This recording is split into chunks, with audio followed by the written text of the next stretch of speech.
Sandy Parker, and welcome to Crafting for Almost Everyone. So today I'm going to be making a card using these Sketchy Blooms from Stampendous, and before I started, I wanted to share some cards I've gotten in the mail lately. This one was from Rebecca, my friend who owns Rubber Stamp Tapestry. Do you see the glitter in that? I don't know if you can or not, but it's really, really pretty. And then this one is really nifty because she made this cool border and then did the inside with hearts. And this is from my friend from Germany, Elin. And then this one I really thought was interesting because she used Velcro to hold it. I've never seen anybody do that. Genius idea. This is from my friend Jenny, and it took her 2 times to send it to me. The first one it got lost in the mail, but it's really cute how she did this so it's layered up. And I might steal that idea from you sometime, Jenny, with the way you did all of that layering. So cute. So those are the 3 I've gotten lately. If I've missed yours, I'm sure I'll find it and put it in the next one because my craft room is, as usual, a mess. So with that, let's get started with the stamping. So I'm going to be using some embossing powder and inks on this, and I'm going to do white embossed outline on Fabriano 140-pound hot press paper. If you didn't know, it's my watercolor paper of choice. I get it at AC Moore with a coupon. It's pretty cheap. And I use the side that has less texture to it. There are 2 sides on watercolor paper, if you didn't know, one that has more texture and one that has less. Hot press paper has less texture than cold press, so if you're shopping for it and you're using it for stamping, you really want to look at that as a thing you have to think about, because you don't want to end up having your paper skip with the stamp. So that's my recommendation. I'm looking to see how I did. Isn't that weird that it's got dirt in it when it's my brand new stamp? How's that possible? I don't know. And my ink isn't dirty either. It did stick with that plastic piece this time. I don't know why, but it did. So that's good. And I'm going to stamp it again. And this time I'm going to move my paper down. I don't know if you noticed I wasn't in the bottom of my image. And I'm only going to stamp this flower.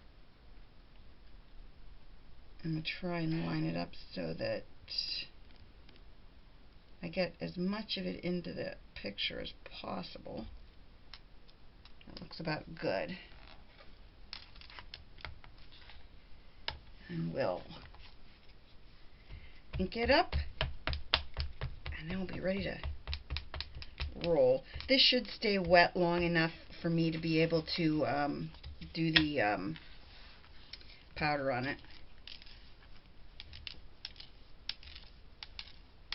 And hopefully I'll get enough of this image in here that it'll look nice. That still leaves me enough room, I think. I didn't get the middle of it. Still leaves me enough room in the right side in the top for my sentiment. This is the reason I've been thinking about getting that Hampton Art Stamp Perfect, because the door of this is so thick. I have trouble pushing hard enough on a bigger image. Okay, I think we're pretty good. Pretty good. Not probably as great as I wanted it to be, but yeah, hopefully I'll make it through the process. So then we'll get our scrap paper back. A clean piece, well, not a clean piece, but not the piece we're playing with. I know it looks bad, but it's not. It's not seriously bad. And we're going to be using Ranger White embossing powder.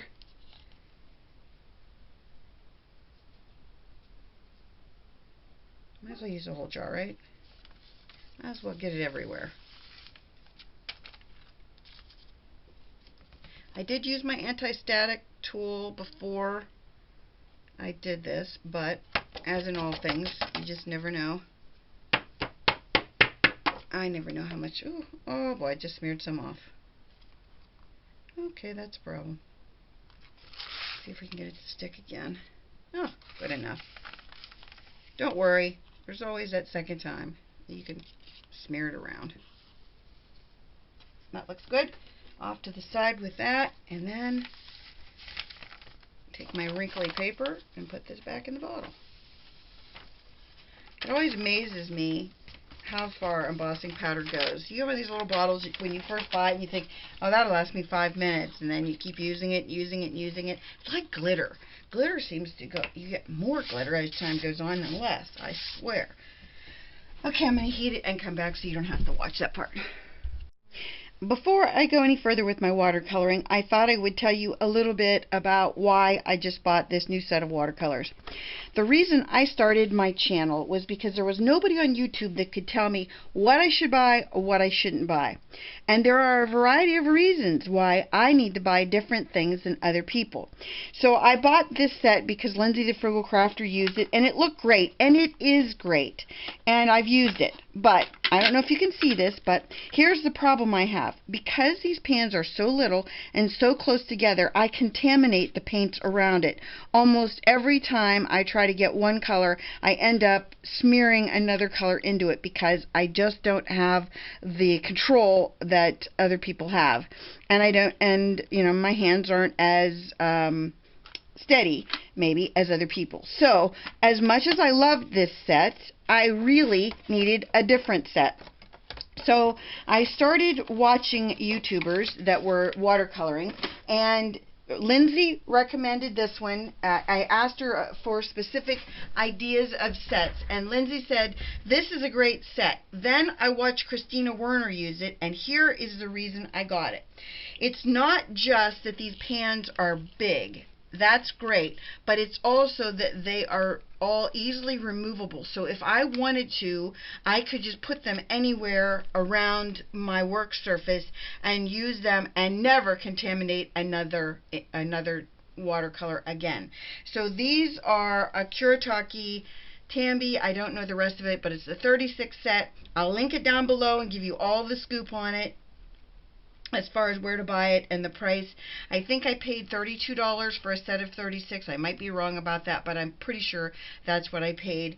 And I haven't used them. This is my first time of using them, but I wanted to go over that with you so you kind of knew where I was coming from and my reasoning behind why I got the ones that I got. So hopefully this will be the set that I will last out my watercoloring lifetime with, because according to Lindsay, you can have a set for, you know, like 30 years. So with that being said, I'm going to kind of move things out of the way. I'm not going to pull the pans out, but I am going to put them as close to my work surface as I can, because I'm going to be primarily playing with the reds and then the greens, you know, so that the rest of the palette I don't really need. And I want to make sure I zoom in enough that you don't need to see everything else. The thing that makes this a little bit difficult is that you can't see anything because it's all white, and I do apologize for that, and there's really no way of doing anything else to help you see it. I'm going to be using these Royal and Langnickel brushes. This is 3 round, and I think this is a 5 round, and then I'm also using this, and it's also Royal Aqualon, and it's a 12. So this is what I'm going to be wetting my surface with, and I thought I would start with this flower and wet the entire flower. Might have a little too much water on that. I'll just get my little blotting thing and blot a little of that off. Just a little bit too much maybe. Okay. Ready to roll.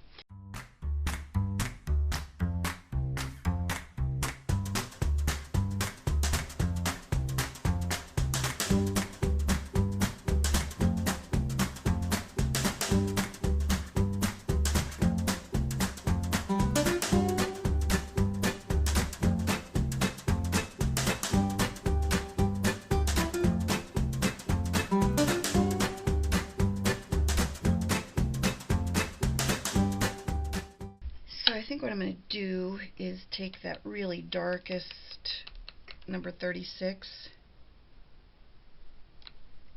like that, and then I think I'm going to get some of the, I know this isn't how you're supposed to do this, that you're supposed to, when you mix colors, you're supposed to not use whites, but I like white, and I'm not a professional. I'm just having fun. So I hope it's okay with you if I cheat.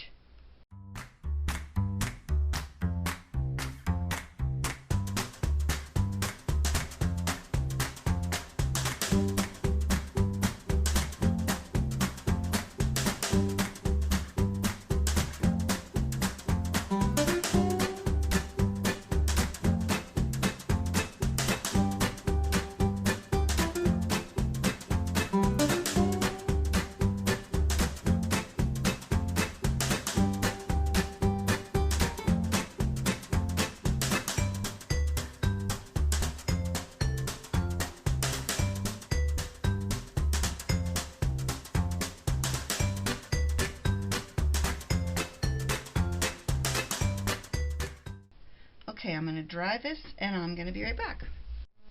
I think I'm going to go into the purple family, which is at the other end of my palette, and it's number 37, sorry. And I'm going to put some of that up on this tile so you can see it. It's a really deep purple, and I thought I would do these little wee flowers. Put that brush over here. And get my teeny tiny brush out, and we'll wet them down and play with them for a little bit. They're really hard to decide what is flower. Oh, my water's a little pink. That's not a good thing, huh? Oh well, we're going with it. The what are flowers versus what are leaves in this section are a little bit tricky. I'm just going to go with, I think these are the flowers.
So what I decided I was going to do, I made a mask, and I'm putting it over my design, and whoops, I'm going to put a little bit of tape runner under it to hold it down, and then hopefully I'm going to put a little bit, you know, on the top and on the bottom and on that side, just enough to kind of hold it in place, but I'm going to touch it in those places so that the sticky isn't so sticky that I end up ripping my design. And this goes like this, and I accidentally cut off a teeny tiny piece of the flower at the bottom when I made my mask, so that's a little problematic right there, if you can see that.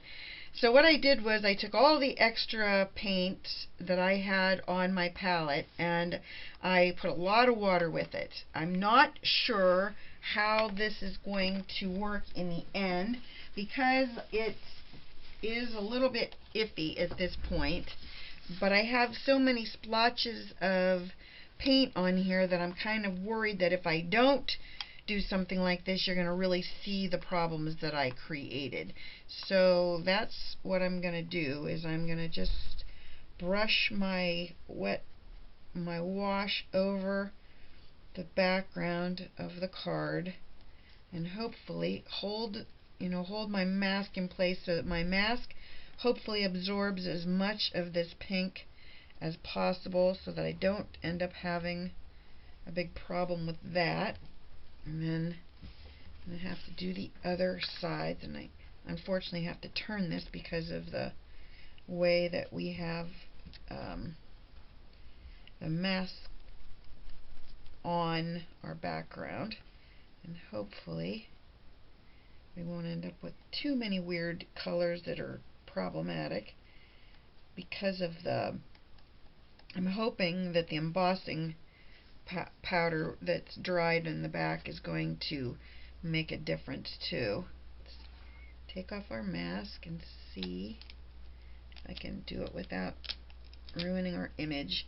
And I can always go back over that and fix the spots that I have splotches, or I can create more splotches. It's really kind of up to how this all works in the end with my, whoops, I gotta put my mask back on, because I just need to put the mask on, how to go, like that. That's my mask, right like that. So I'll put that on. It's a little crooked, I think, but I'm not going to worry about that too much. We are at the stage that I call the this could go in the trash stage. And if that happens, then it happens. I don't sweat too much about things I do. Yes, I did spend a lot of time on it up to this point, but on the flip side of that, I don't like to give anything as a card to anyone that is ugly or wonky or weird. And that when a card is at this stage, it's going to have to be a decision I make whether I want to continue or whether I want to stop. So you'll be in on the whole decision as long as you understand that I might not put this video up. But if you read my blog, I always talk about these kinds of decisions and how I have to come to them.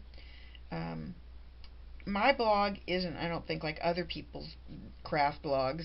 I don't sell anything. I don't go into any detail about anything that I don't think is stuff that you wouldn't really care about. I tell you a little bit about my life, things I'm doing, and the things that my crazy dogs have done, and things that Rich and I are doing. I talk mostly about crafty things, but I do talk about life things, and I never talk about health things, because that's not stuff that you want to know about. And just like on my blog, it's not something, or on my videos, it's not something you care about, so I don't talk about it. And so I think you should check out my blog sometime if you haven't, because it is kind of fun, and I do make fun of myself more than I normally do. There's that. I'm going to keep this mask, even though it's really weird looking now. It'll dry and it'll be fine to use later. So let's give this a dry and see where we stand with it. Okay, I decided I was going to try Lindsay's paint flicking technique, and she uses a toothbrush, but this is a really cheap toothbrush that you get like when you're at a hotel and they give you a courtesy one, and it's got really stiff bristles, and I think that will help me to kind of control it a little bit. So I've already taken my white pan out, and it's a pearlized white pan that I found in that set, and I'm gonna try just flicking a little bit of white here and there. And I have to say, of all the flicking techniques I've tried, I like this one far better because it doesn't shoot those huge drops, and I like it. So I'm sure when this dries, it's going to have almost just pearlescent look and not going to be really white. And that's what I'm going for, is I just want it to be pearly and make the whole thing kind of look pearly. we're still at the stage where I might throw it out though. I just don't know. So I got this set of stitch dies, and this is the biggest one. It's about 4¼ inches, and I have my white gel pen, and I thought what I would do is go around these stitches and see if I can make them a little bit brighter because there's that white background there. Okay, so we're going to let that dry. Then I stamped another image out. Well, I cut up the image that I had going because I didn't like the way the sentiment looked on it. And I have this flower that I thought I would cut out and just make as a border. I'm using really heavy watercolor paper, so it's hard to trim this out. If you've ever tried, you'll know what I'm talking about. But it isn't as fun as you can imagine trying to get this cut out so it looks decent. And I'm going to cut right up to the edge because this paper is so thick it's not too, it doesn't look too great when you don't cut to the edge, I don't think. Maybe other people have better luck with that, but I don't. I'm hoping that we get a bunch of cards up in the next few days. I had that first card that was so bad. I should have thrown it out. I mean, there were so many times when I thought about throwing it out, and I didn't. But I'm not sure why I didn't, honestly, because it was so bad. If you ever watch Lindsay the Frugal Crafter, she always talks about a bad pancake. That was about 8 bad pancakes. That was so bad. There was no redeeming that mess at all. I have to be honest. It was bad. Let's see if I can. Okay. So I thought I would use one of my, I think they're called Gansai Tambi watercolors, and I'm going to be using this green. I hope you can see it swatched out right there because it matches the green in my background. And I'm going to be using these Recollections. It's a resist paper pad called Color Splash. It was on clearance a couple months ago, and I thought, well, that'll be fun. I'll get that. You know how that goes. I found it today after a couple months and thought, well, geez, I'll use them. So I'm going to use that green and go with a big brush, and I'm just going to wet the background, and the resist takes care of itself as far as the coloring goes. And then all you do is once you're done coloring it over, then you just take a cloth and you wipe off your excess and you're done. Bada bing, bada boom. Just want to make sure I really get it into the spots. I want it to be a nice deep green if I can get it to be that way. I don't want it to fade out when I wipe it off.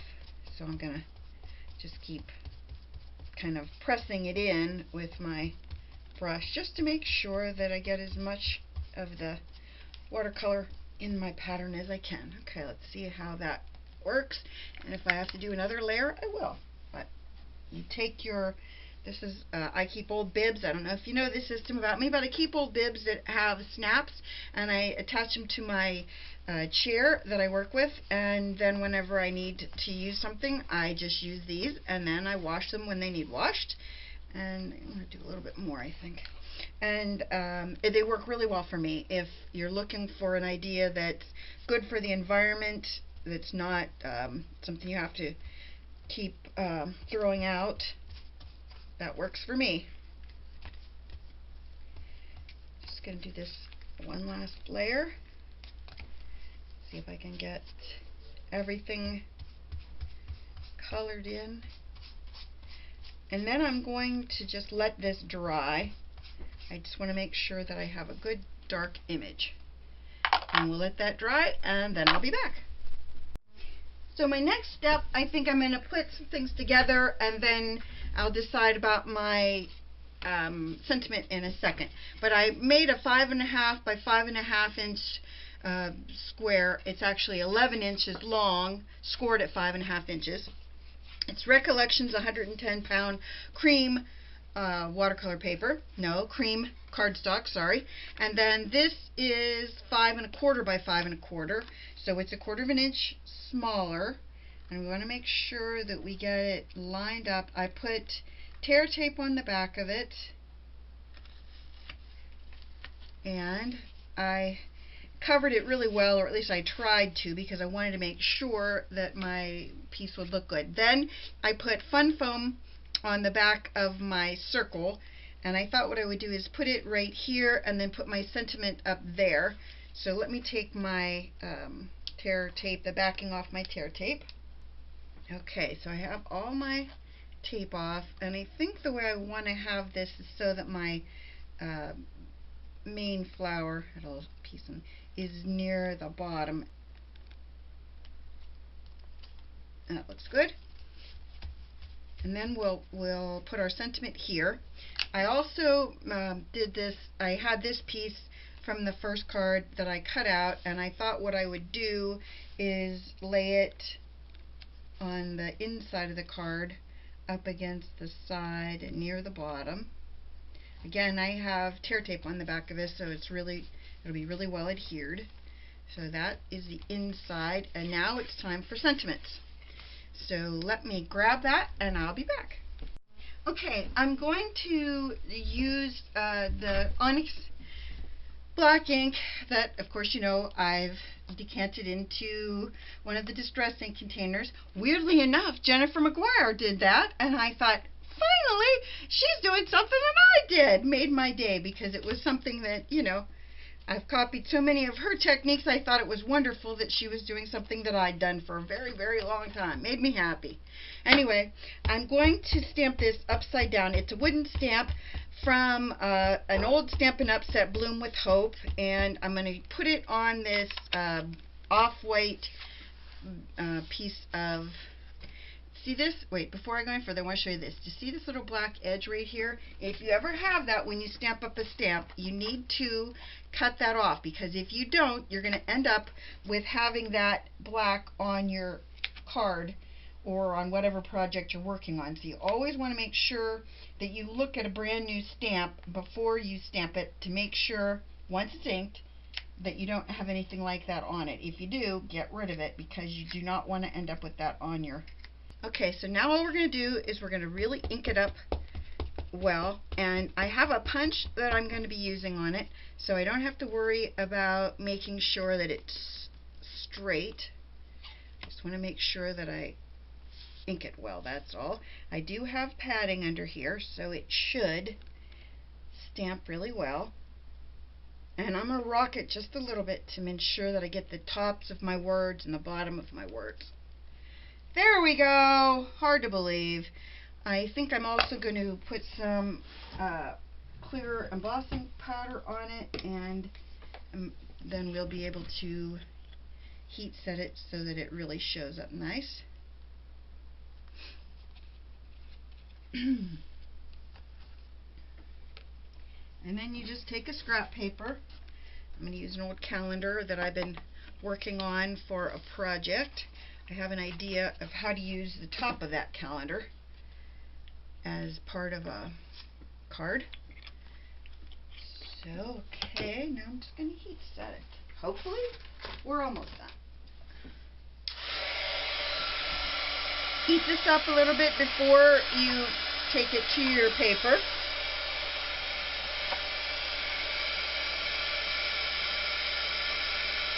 Okay. That looks good. Now I have a couple punches that I thought I would play with and see if they're big enough. This one probably isn't. But in the meantime, we're going to check it out and see. Okay, when you do this, the best way to do it is to look at it upside down like this and make sure that everything looks straight. Then you want to squeeze it a little bit and ensure that it's straight by looking at it like that, and then punch it out. There you have it. And I don't know the name of that stamp, but that's, or punch, but that's what it looks like. It's a Stampin' Up! Punch. And I'm sure it's retired because just about everything I have is retired. And I think I'm just going to put this right here. I might put some pink around the edge. I think I will. let's do that. Our next step, I think I'm going to use this pistachio pudding marker, and I'm going to use it around the edges, I think, of my sentiment, but I want to make sure that the color is kind of close, so I'm going to kind of touch it up on something very close. Okay, so I'm just going to go around the edges of this. I want to have a little bit of definition on the outside of my sentiment, just something that allows you to see that there's a difference between this and the background.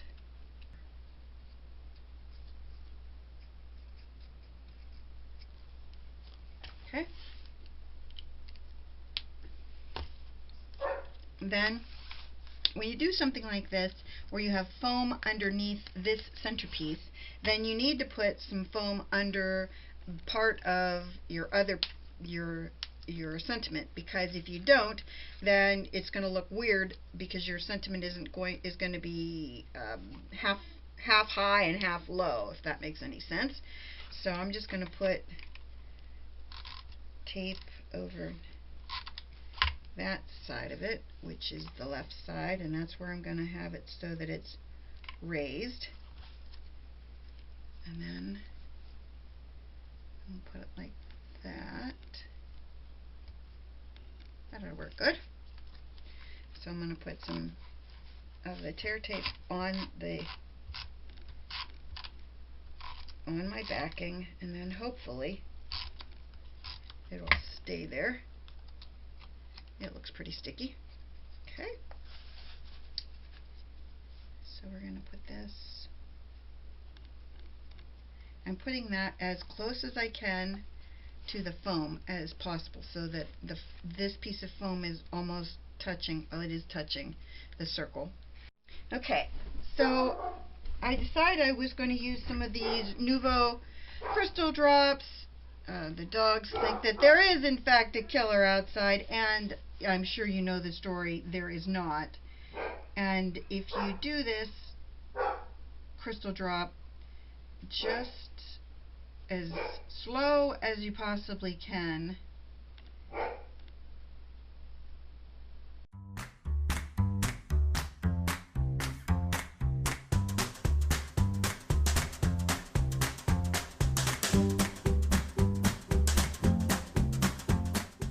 just gonna tap it down on the paper a couple times. Honestly, that is the thing that works the best for me, to get the little peaks down. But this stuff is very, very determined. If it wants to stay in a certain shape, it will stay in that shape. You have to really work at it to make sure that it's not gonna do what I keep having it do, and that is leave little wee peaks. I don't like the little wee peaks.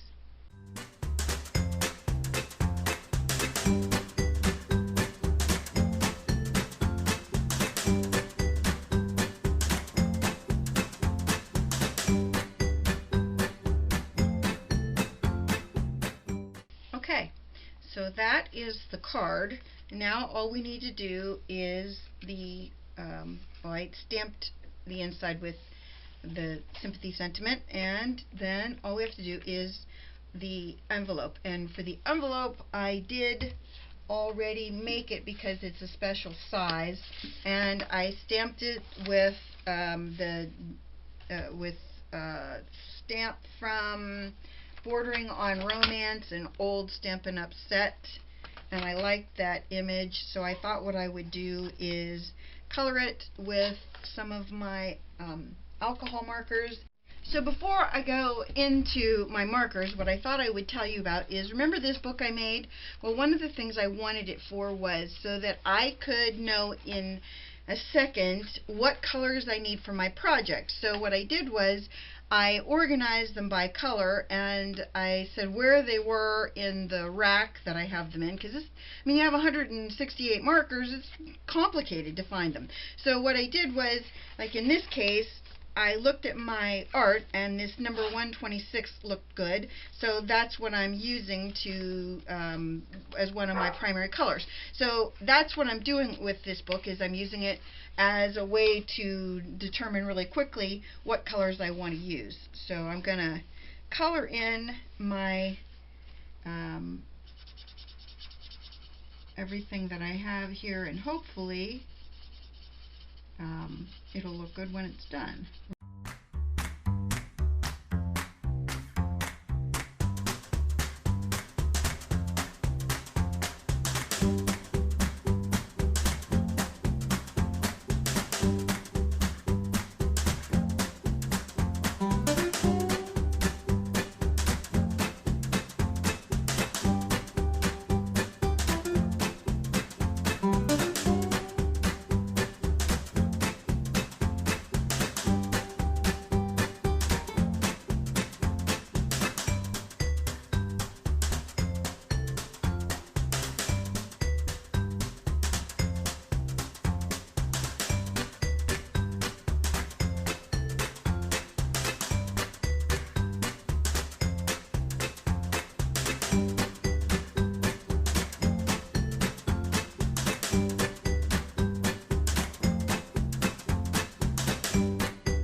Last step is our stamp.